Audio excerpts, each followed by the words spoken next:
Assalamualaikum, jumpa lagi Football United ringan amatiran ala gua. Terima kasih sebelumnya yang banyak kasih komen ya kan di video-video gua sebelumnya, terutama yang nanyain soal Frenkie De Jong, bagaimana kabar terbaru dari Frenkie De Jong. Nah, dan juga tanggapan gua kan, makanya kali ini gue ingin ngobrol ringan aja soal ya Frenkie De Jong bagaimana. Ini kan Manchester United sudah mendatangkan Tyrell Malacia, Christian Eriksen, sebentar lagi Lisandro Martinez. Frenkie De Jong bagaimana ini? Frenkie De Jong, ya kabar terbaru kalau yang gue dapatkan dari Fabrizio Romano maupun juga dari kabar-kabar yang lain, Manchester United sama Barcelona sudah bersepakat ya, artinya kesepakatan sudah ada, nilai 85 juta, 75 juta guaranteed money, 10 juta euro add-ons antar klub, artinya sudah sepakat. Tapi permasalahannya adalah dengan pihak Frenkie De Jong. Frenkie De Jong masih belum membuka pintu diskusi dengan Manchester United. Kenapa? Karena dari pihak Frenkie De Jong masih ingin stay di Barcelona. Ini sudah disampaikan dari sang agen, ya kan? Dan bahkan di wawancara ketika tim nasional Belanda selesai menghadapi siapa? Gue lupa, Polandia kalau tidak salah di Nation League gue sampai beribet ya. Nation League mengatakan kalau ya, saya bermain di klub terbesar di dunia dan lain-lain. Bahkan kabar terbaru, nama Frenkie De Jong diikut sertakan oleh Barcelona dalam tur pre-season ke Amerika. Nah, ini bagaimana? Ya, kalau menurut gua ya, ini masih ruwet karena kalau gua berpikir Barcelona ini kan secara finansial masih ada masalah, ada isu. Kabar itu masih sama dan masih gua pegang. Tapi Xavi Hernandez ingin memperbaiki skuad dari Barcelona dengan juga mendatangkan banyak pemain, termasuk juga memperpanjang kontrak dari beberapa pemain juga. Yang terbaru setelah Frank Kessie datang, lalu Christensen, lalu Rapinya, yang terakhir Robert Lewandowski sudah here we go. Nah, ini kan ketika mereka mendatangkan pemain-pemain baru ataupun juga memperpanjang kontrak dari Ousmane Dembele, itu kan ada uang yang dikeluarkan oleh Barcelona, oleh manajemen, sementara mereka sedang dalam kesulitan finansial. Ini bagaimana untuk mengimbanginya?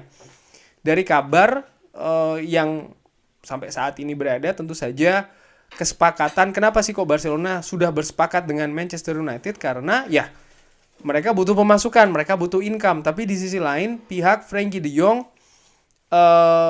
mengungkapkan ingin stay di Barcelona. Tapi di sisi lain syarat mutlak kalau ingin stay di Barcelona adalah gajinya harus dipotong. Karena dari kabar yang gue dapatkan, Frenkie De Jong ini gajinya tertinggi di Barcelona. Barcelona merasa kalau ya ini akan menjadi beban bagi El Barça.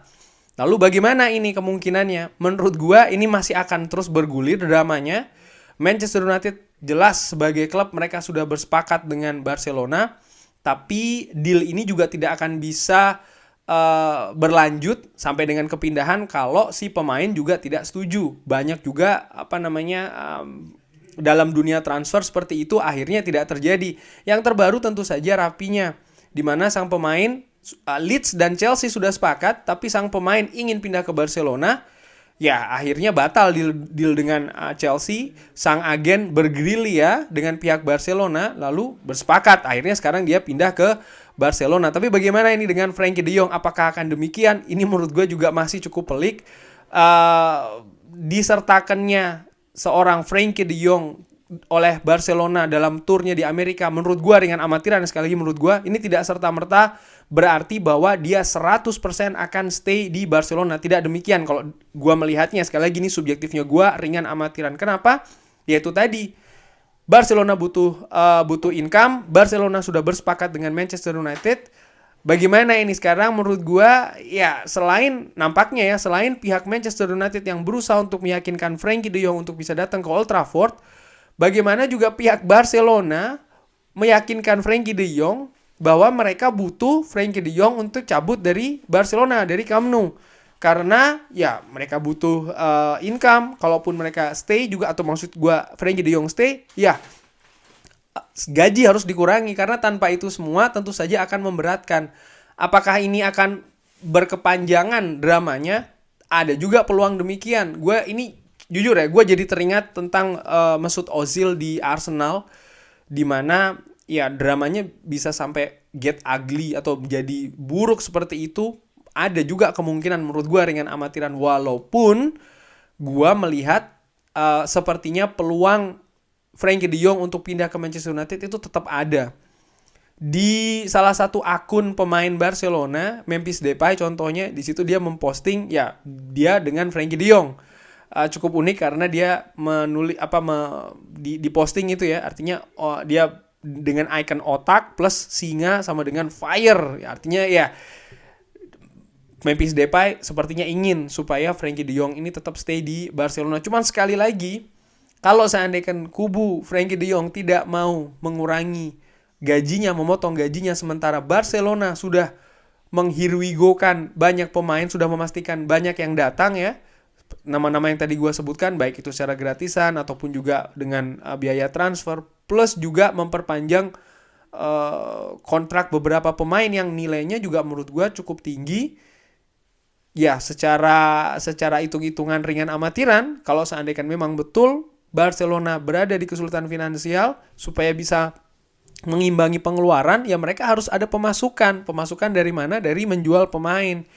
Gua sih berasumsi Barcelona ingin dan memang butuh uang dari Frenkie de Jong, bukan hanya dari biaya transfernya, tapi dari ya beban gajinya. Karena kalau seandainya Frenkie de Jong meninggalkan Barcelona, secara otomatis gajinya dia kan tidak harus ya bisa didistribusikan beban gajinya untuk menambah finansial Barcelona untuk membayar gaji pemain-pemain baru ataupun juga ya meringankan biaya transfer dari pemasukan transfer seorang Frenkie de Jong. Gue tetap memegang asumsi sekali lagi asumsi gue ya ringan amatiran, ketika seorang Erik ten Hag berada di diskusi dengan pihak Manchester United, dengan pihak klub, tentunya dia juga memaparkan gaya permainan apa, filosofi apa, sistem apa yang ingin dibangun di Manchester United dengan target apa. Dia ya berharap Manchester United bisa diraih dengan sistem yang ingin dia bangun itu di Manchester United. Gua berasumsi Frenkie de Jong ada di dalam sistem yang ingin dia bangun. Bahkan bukan tidak mungkin nama Frenkie de Jong disebutkan oleh seorang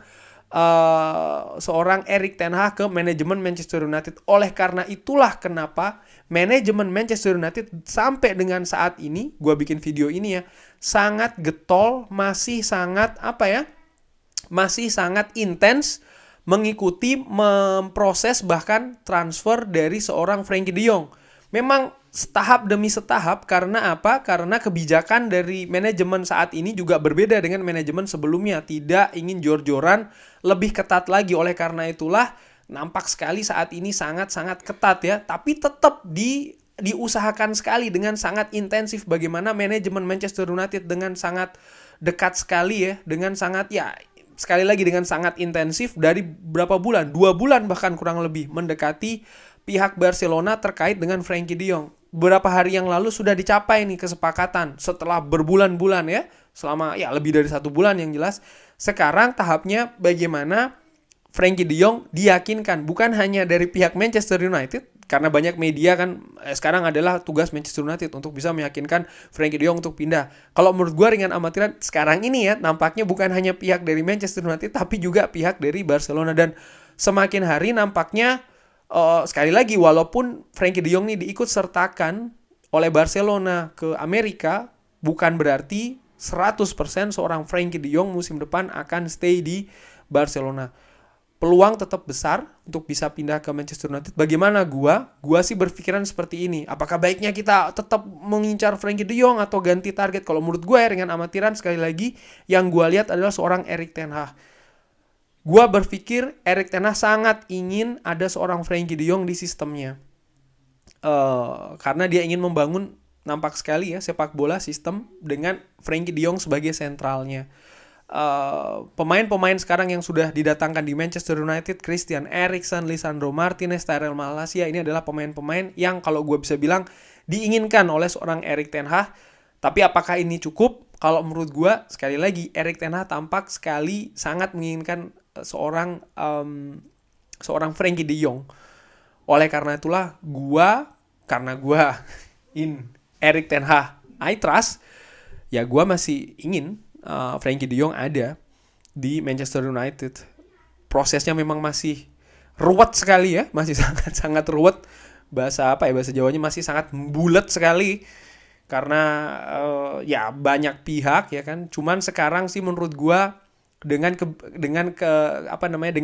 proses transfer mendatangkan beberapa pemain oleh Barcelona juga ya, ini menurut gua pelan-pelan juga akan mempercepat mungkin proses dari seorang Frenkie de Jong. Tapi kalau seandainya arahnya berbalik, ternyata ya kalau seandainya Barcelona akhirnya setuju untuk membayar gaji tinggi dari seorang Frenkie de Jong, atau bahkan Frenkie de Jong ternyata setuju gajinya dipotong sehingga bisa stay di Barcelona, ya apa boleh buat, Manchester United harus mencari penggantinya. Cuman yang menarik penggantinya apakah dari eksternal, apakah dari internal.